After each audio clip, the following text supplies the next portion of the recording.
Hello, and welcome to the Rightfully Sewn Atelier and YouTube channel. My name is Jennifer Lapka. I'm your host, and I'm so happy you're here with us. Together, along with special guests, we're going to explore fashion design entrepreneurship and domestic manufacturing.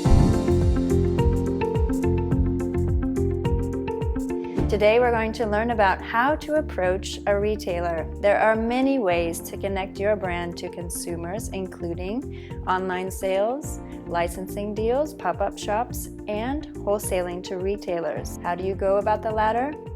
Adam Pfeiffer, co-founder and co-owner of Anafra and Kindred Shops, is here with us, and he's going to share an inside track on what he expects to see. 2 to 3 times a year, he goes to New York markets, and he's purchased apparel from German, Danish, Australian, and American designers.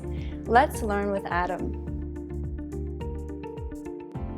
Hi, I'm Adam Pfeiffer. I'm here to share some tips with you on how to get a meeting with a retailer and how to make it successful. The first thing I think you can do is make sure that your pricing model obeys Keystone retail pricing. If you're unfamiliar, Keystone retail pricing is a model that makes sure that everyone throughout the supply chain makes money. So for example, if your item costs $20 to make, you might charge $40 for it at wholesale. And then a retailer might take that $40 cost and charge $80 for it at retail. In this way, we make sure that everyone across the spectrum makes money and every business is sustainable. Obeying Keystone retail pricing is a really great way to show your retailing partners that you're serious about the partnership that you're embarking on with them, and you want them to make money as well as yourself. The next thing you should do is make sure that you have a great line sheet and lookbook. If you're unfamiliar, a line sheet is a 1 or 2 page document that shows every item within your collection. These should be technical drawings or on-body shots that show the item in its entirety. So think about a really great e-commerce website. Most of these photos show the entire garment and they show exactly how it fits. That's exactly what you should be trying to convey with your line sheet. You should also include things like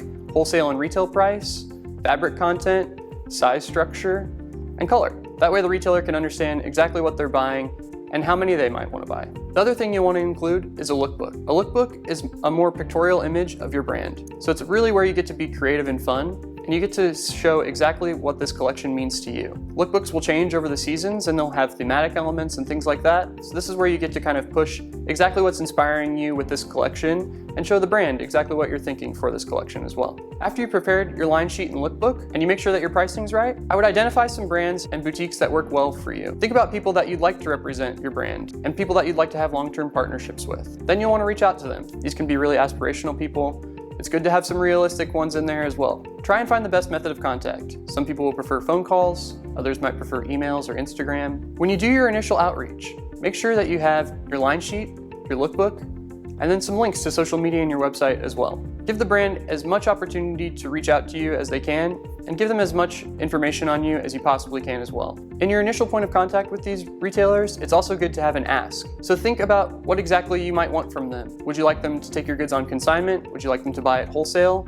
If so, what type of payment terms would you like them to have? Include these types of things in your initial outreach and give them an idea of what a partnership with you might look like. Maybe you say, I'd like you to take 12 goods at 50% consignment. Maybe you say, I'd like you to take 6 styles on net 30 terms. This is the part where you both have to get creative and define the partnership for the long term. After you've found details on a partnership that works for you and your retailer, it's important to check back in with them as things progress. So when they're selling your items, you want to check in, find out how things are going. Are things selling well? Are things not moving so well? What can you maybe do creatively to help them move things along? Can you host an event? But keep in mind that this is a long-term partnership. You want them to be successful, they should want you to be successful as well. The better success they have at selling your goods, the better chance you have at working with them for the long term. And these are people that respect you and your brand, they've bought into you, and you respect them as well because you're letting them support you and your brand. Thanks for letting me share some tips with you today, and thanks to Rightfully Sewn for having me.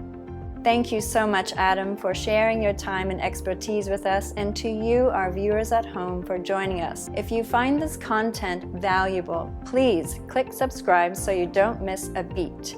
Also, check out our small batch production services and public classes via the links below. We'll see you next time.